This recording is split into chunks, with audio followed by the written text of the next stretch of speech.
Berlatar pada zaman dahulu kala diceritakan ada seorang raja pertama dari sebuah kerajaan Aura yang sedang memburu seekor naga sampai ke Gunung Batu. Ketika mereka sudah sampai di dalam, sang naga pun langsung menyemburkan api dari mulutnya persis seperti anggun cabai. Ketika sang raja ditinggal sendiri pun memutuskan bernegosiasi agar tetap dibiarkannya hidup.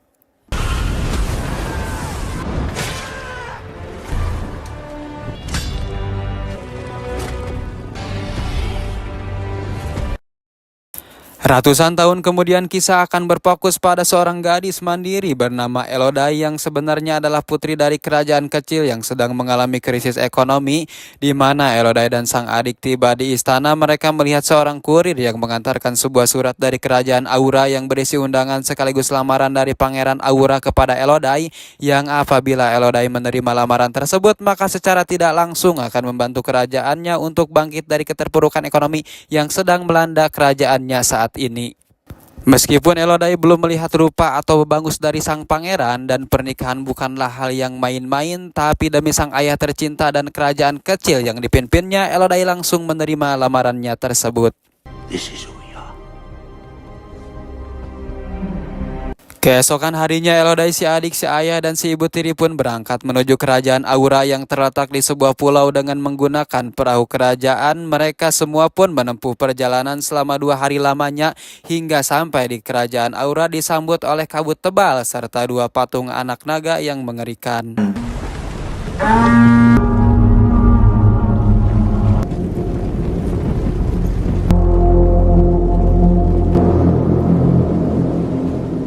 Setibanya di daratan, Elodai dan keluarga pun dibawa menggunakan kereta kuda berlapis emas, bukti bahwa kerajaan Aura adalah kerajaan super kaya raya yang memiliki harta melimpah, sehingga semakin optimislah Elodai untuk memperbaiki perekonomian keluarganya.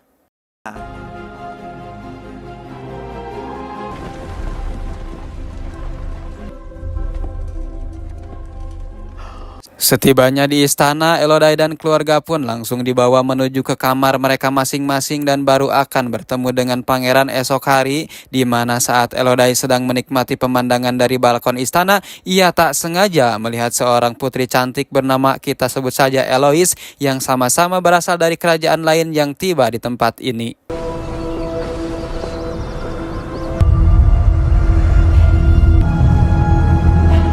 Malamnya Elodai kembali memandangi pemandangan dari balkon kamarnya dan kali ini ia tak sengaja melihat api yang berasal dari atas kaki Gunung Batu. Entah siapa itu dan apa yang dilakukannya. Elodai yang didatangi sang adik yang ingin tidur bersama pun sebelum kakaknya menikah dan memiliki kehidupannya sendiri. I still can't believe we're going to live here from now on. Keesokannya akhirnya Elodai bertemu dengan sang ratu Aura yang bernama, kita panggil saja si ibu ratu, dan ini dia parasnya, dan memperkenalkan putranya yaitu si pangeran yang akan menjadi calon suami Elodai, yang karena para orang tua harus mengurus dan membicarakan masalah pernikahan dan segala tetek bengeknya, maka pangeran pun diminta untuk mengajak Elodai jalan-jalan sekaligus PDKT tipis-tipis sebelum besok resmi menjadi suami istri.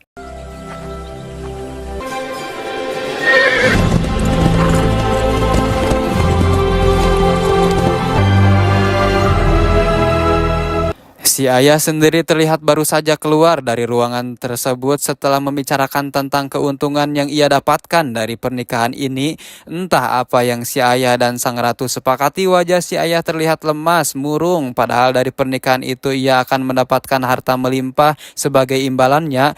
Ketika si ibu menanyakan apa hasil rapatnya, papi, si ayah malah gegebes dan tak mau membicarakannya. I said nothing. Nothing's wrong. Si ibu tiri yang penasaran pun langsung menghampiri sang ratu yang sedang mendekorasi pernikahan. Alih-alih mengenal lebih dekat dengan calon besannya sendiri, si ibu tiri justru malah dibuat kecewa tatkala si ibu ratu bersikap jutek seolah tidak peduli terhadap keluarga calon besannya sendiri dan hanya mementingkan pernikahan yang akan digelarnya esok hari. Good day, Lady Bayford.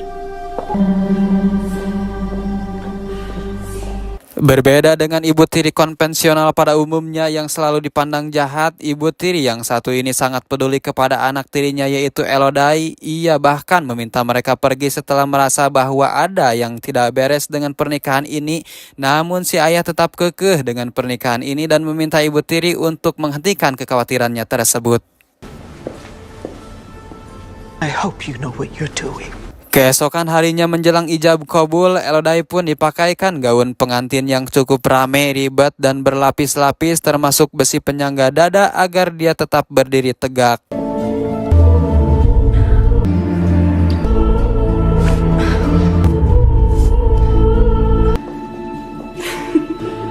Singkat cerita, Elodie dan pangeran pun selesai ijab kabul dan resmi menjadi pasangan suami istri. Tidak lanjut acara menyambut para tamu yang mengantri salaman dan memberikan amplop serta menikmati hiburan organ tunggal. Elodie dan pangeran pun akan berkeliling menggunakan kereta kuda, sementara untuk ayah, ibu tiri, dan sang adik akan pulang ke kampung halamannya.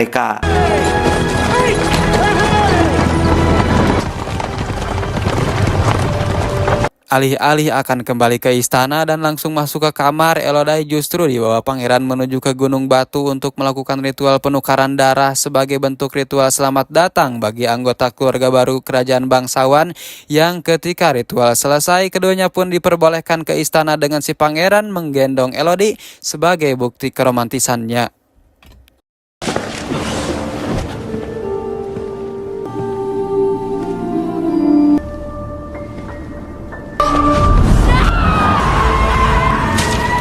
Dan ya, Elodie pun ujug-ujug dilemparkan ke dalam lubang. Untung ia masih selamat berkat ranting-ranting akar yang memenuhi lubang tersebut.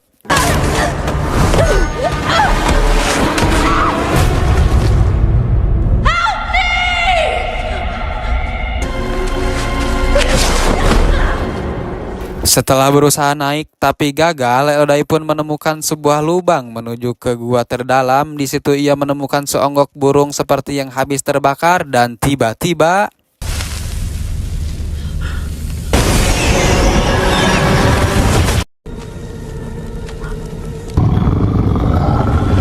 Speak your name. ya, dan ternyata gua ini adalah sarang naga yang sempat kita lihat di awal film. Selain bisa berbicara bahasa manusia, naga itu pun kembali menyemburkan api dari dalam mulutnya sehingga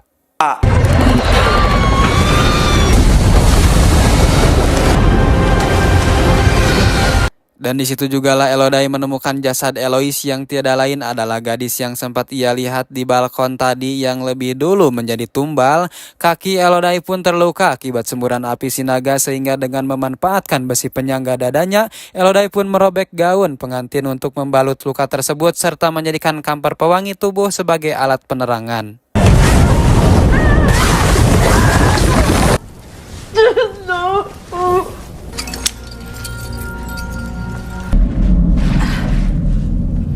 Tanpa tahu arah dan tujuan, Elodie pun menyusuri terowongan kecil gua tersebut hingga sampai di tempat terang yang dibatasi oleh semacam jurang. Tak ingin terus terjebak di tempat ini, Elodie pun nekat melompati jurang tersebut.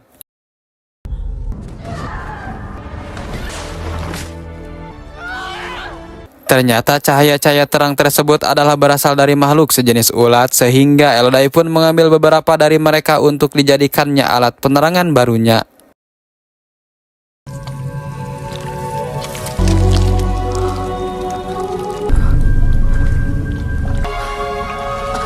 Saat Elodie sedang minum air yang menetes itulah muncul si naga yang kembali memburu Elodie sehingga ia pun tak sengaja masuk ke dalam jebakan si naga berupa lubang yang tak memiliki jalan keluar.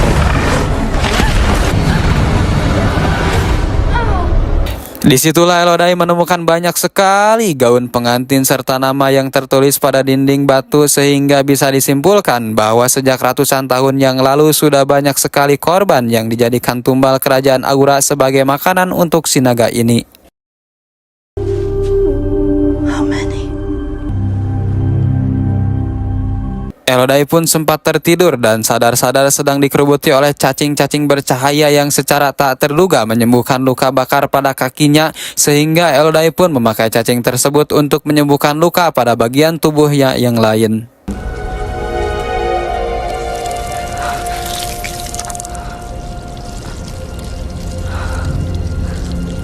Setelah kembali bugar, Elodai pun melihat sebuah peta yang tertera pada dinding yang seperti dibuat oleh salah satu korban yang selamat, sehingga ini membuktikan bahwa masih ada harapan Elodai bisa keluar hidup-hidup dari gua ini.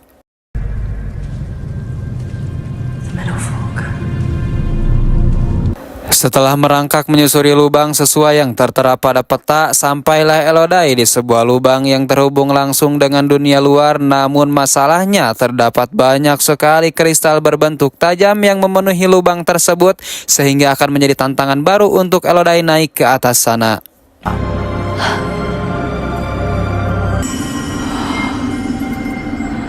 Elodai tak sengaja menemukan sebuah mahkota dan menggunakannya sebagai pengait serta membalut tangan dan kakinya agar tidak terpleset saat menginjak kristal-kristal tersebut.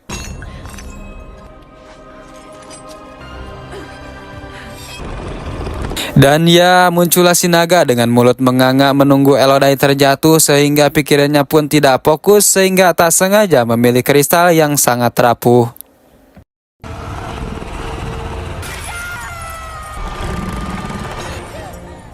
Ya, Elodai pun berhasil selamat setelah mengaitkan mahkota, di mana ia kembali memanjat menuju ke atas hingga berhasil mencapai puncak pintu keluar. Sungguh sia-sia sudah perjuangan Elodai setelah menyadari bahwa jalur ini ternyata adalah sebuah jalur tebing, jurang, tinggi, tanpa ada jalan keluar yang aman. Namun di saat sedang dalam putus asa, Elodai tak sengaja melihat 4 orang berkuda yang memasuki gua batu ini, yang ketika ia sedang berteriak-teriak minta tolong, tiba-tiba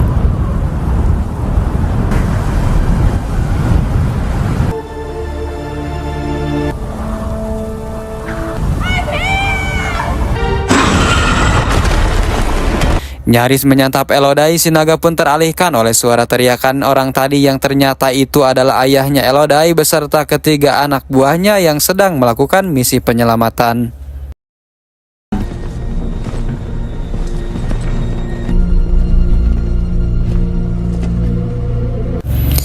Alhasil, Elodai pun kembali turun ke dalam gua yang setelah berjalan beberapa saat, Elodai tak sengaja menemukan di tempat itu 3 buah telur naga dengan kondisi tengah mengering, hingga terkuaklah jika pantesan si naga marah dan menjadi jahat adalah karena ulah dari raja pertama kerajaan Aura yang telah tega menghabisi ketiga calon anaknya tersebut.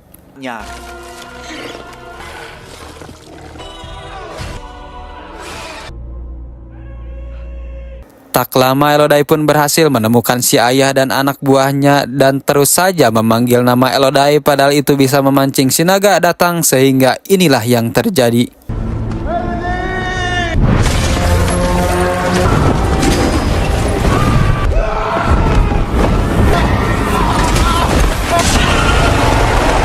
Tersisa si ayah yang masih hidup dengan 1 gaid yang bersembunyi entah di mana. Si naga pun memberitahu si ayah tentang Elodai yang masih hidup dan menyuruh si ayah untuk memintanya agar keluar dari tempat persembunyiannya.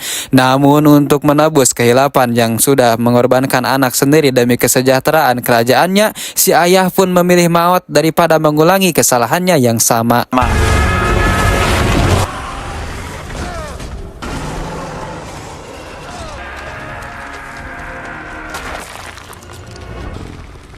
Ketika si naga sedang memburu si penunjuk jalan di tempat lain, Elodai pun segera menghampiri ayahnya yang sudah tiada, lantas dengan cepat menaiki sebuah tali menuju jalan keluar yang sebelumnya dipakai oleh ayah dan anak buahnya. Tapi si naga yang menyadari akan hal itu tiba-tiba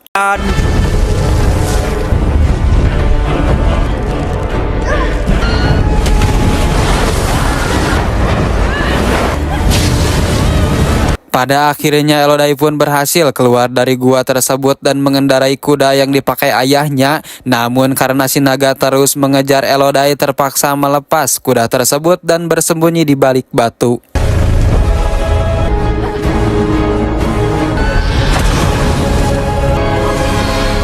Dan ya, si naga yang murka pun menyemburkan api dari mulutnya dan membakar seluruh padang rumput yang hijau di pulau ini, sehingga untuk menghentikan kekacauan tersebut, si ratu yang takut kerajaannya akan runtuh dengan cepat mencari tumbal pengganti yang tiada lain adalah adik Elodai yang masih di bawah umur.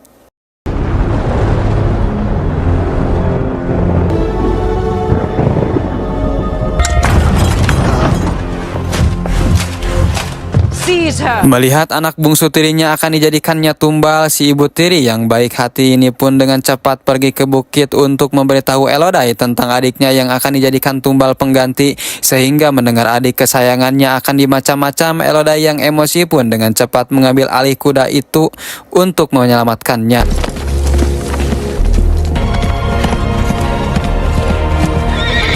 Tepat bersamaan, si adik yang sudah berada di lokasi lubang penumbalan masih dengan ritual yang sama, yaitu penggabungan darah bangsawan telapak. Si adik pun dengan cepat digabungkan dengan darah si ratu yang merupakan bangsawan.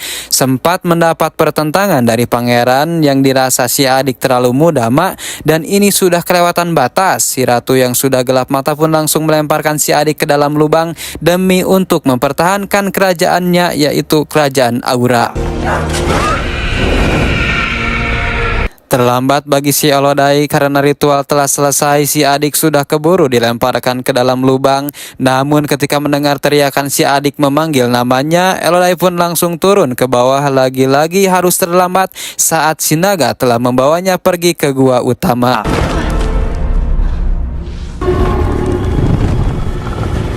Elodai pun akhirnya mau tidak mau harus kembali ke tempat semula, yaitu melompat ke gua cacing bercahaya dan menyiapkan sebuah tipuan untuk memancing si naga menjauhi adiknya.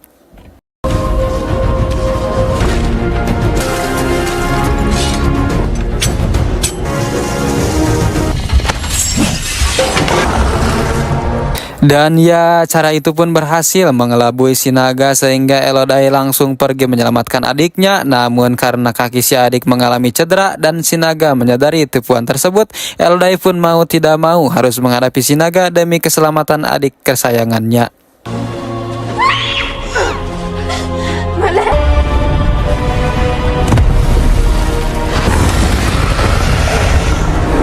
Ya, jika sebelumnya si naga membuat jumpscare, kini giliran dialah yang di jumpscare oleh Elodai yang pemberani ini. Namun lagi-lagi karena si naga bisa mengeluarkan api dari mulutnya, maka Elodai pun harus terbakar sekaligus terlemparkan jauh ke dalam air.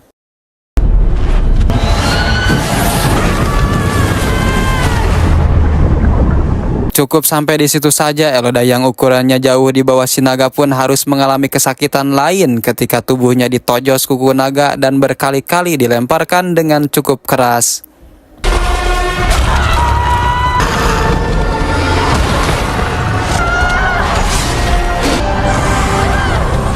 Untuk kesekian kalinya, Elodai pun bangkit dari jatuhnya yang tak sengaja melihat bebatuan melengkung yang mengembalikan hembusan udara ke arah yang berlawanan.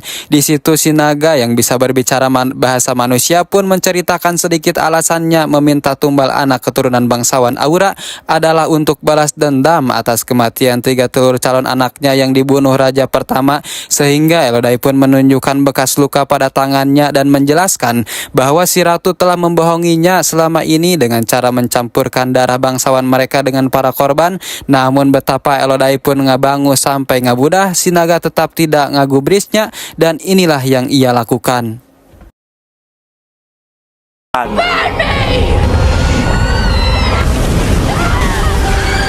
Dan ya, akhirnya si naga pun harus termakan senjata makan tuan saat batuan melengkung itu mengembalikan semburan apinya yang membuatnya langsung sekarat. Alih-alih langsung menghabisi si naga menggunakan pedang, Elodai justru malah menyelamatkannya dengan menggunakan ulat bercahaya yang ada di dalam air.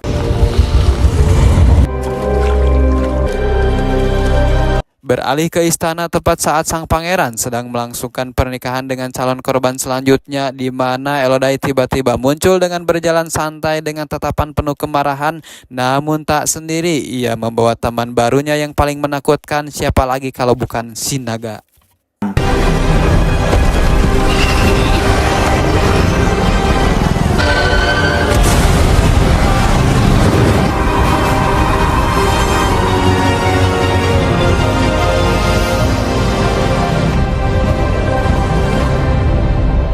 Pada akhirnya Elodai dan si adik dan ibu tiri bisa kembali pulang ke rumah mereka dengan membawa harta kekayaan kerajaan Aura untuk memperbaiki perekonomian kerajaan mereka. Ditambah sekarang ada teman baru Elodai, yaitu si naga yang akan setia melindungi kerajaannya.